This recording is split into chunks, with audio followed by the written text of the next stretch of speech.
নিয়ন্ত্রণ হারিয়ে কি এই ঘটনা মনে করছেন? নিয়ন্ত্রণ হারিয়ে মদ খেয়েছিল, মানে আপনার চোখের সামনেই ঘটনাটা ঘটলো। আমরা খেতে বসে এখানে সামনে কেশিয়াড়ির খাজরা এলাকায় এক ভয়াবহ পথ দুর্ঘটনায় গুরুতর আহত হলেন এক বাইক আরোহী।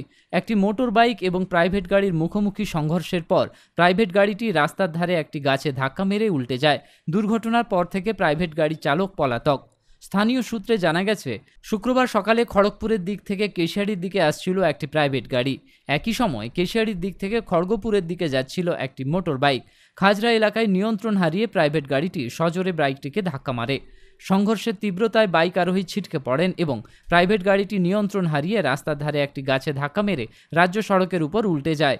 এই ঘটনায় বাইক আরোহী নীতিশ বেরা গুরুতর আহত হয়েছেন। তার বাড়ি নয়াগ্রাম থানার ঘোড়াতড়িয়া এলাকায়। স্থানীয়রা তড়িঘড়ি তাকে উদ্ধার করে খাজরা গ্রামীণ হাসপাতালে ভর্তি করেছে, কিন্তু তার অবস্থা আশঙ্কাজনক হওয়ায় পরে তাকে খড়গপুর হাসপাতালে স্থানান্তরিত করা হয়েছে। দুর্ঘটনার খবর পেয়ে কেশিয়াড়ি থানার পুলিশ দ্রুত ঘটনাস্থলে পৌঁছায়। পুলিশ উল্টে যাওয়া প্রাইভেট গাড়িটি উদ্ধার করেছে, তবে প্রাইভেট গাড়ির চালক এবং অন্যান্য যাত্রীরা দুর্ঘটনার পরেই ঘটনাস্থল থেকে পালিয়ে যান। পুলিশ পলাতক চালকের সন্ধানে তদন্ত শুরু করেছে। আমরা এখানে কাজ করতে খেতে গেছিলাম, ওখানে খুব জোর ওদিক থেকে গাড়িটা আসছে। কোন দিক থেকে? ওই দিক থেকে আসছে গাড়িটা, আর ওদিক মোটরসাইকেল वाला ওদিক থেকে আসছে। মানে খড়গপুর থেকে হ্যাঁ এদিক থেকে আসছে, মানে কেশিয়াড়ির দিকে যাচ্ছিল চার চাকাটা। তারপরে অ্যাক্সিডেন্ট ওখানে করেছে, মোটরসাইকেল वाला মেরেছে, মোটরসাইকেল वाला মেরেছে। কোন গাড়িটা স্পিডে ছিল খুব? ওই গাড়িটা স্পিডে ছিল, মারুতিটা। নিয়ন্ত্রণ হারিয়ে কি এই ঘটনা মনে করছেন? নিয়ন্ত্রণ হারিয়ে মদ খেয়েছিল। মানে আপনার চোখের সামনেই ঘটনাটা ঘটলো। আমরা খেতে বসে এখানে সামনে খেতে বসে সামনে হচ্ছে এটা। গাড়িটা খুব পিকআপে যাচ্ছে, মোটরসাইকেল वाला ওদিক দিয়ে আসছে। তারপরে লোকগুলো কোথায় গেল?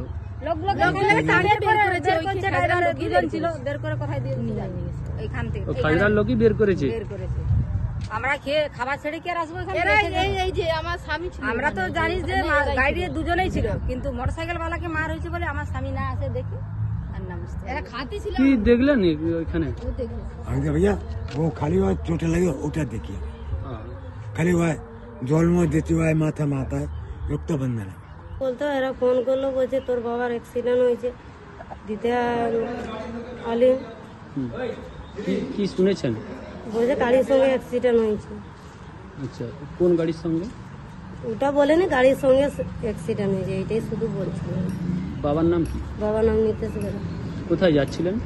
বাবা লচিপুর কাজ করতে আসছিল নাকি। মানে কোথা থেকে? খড়গপুর থেকে। খড়গপুরে কি থাকেন নাকি? হ্যাঁ ওখানে থাকে। কি কাজ করেন বাবা?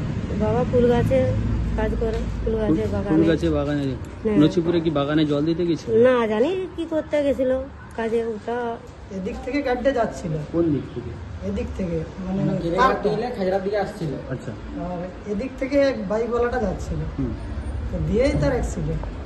কিভাবে হলো? মানে বাইক ওয়ালা ওর সাইডে যাচ্ছিল, মানে কারটা একদম তার দিকে ঘুরে গেছে। চার চাকাটা কি খুব স্পিডে ছিল? হ্যাঁ স্পিডে ছিল। ও পাশ থেকে খড়গপুর থেকে না আসছে। কি হয়েছে? কি আহত হয়েছে? আহত হয়েছে মানে বাইক ওয়ালা। কি বাইক ওয়ালার নাম কি?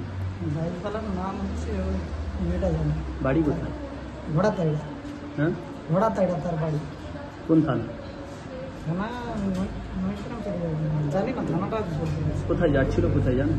যাচ্ছিল বলতে প্রেমবাজার যাচ্ছিল। কি করতে? কাজ করে সেখানে অফিসের কাজ করে। কজন ছিল বাইকে? বাইকে একজনই ছিল। হেলমেট ছিল? কি মনে করছেন মানে চার চাকাটা খুব স্পিডে ছিল বলেই কি এই ঘটনা? হ্যাঁ চার চাকাটার জন্যই। চার চাকা তো ওর সাইডে গিয়ে মারছে।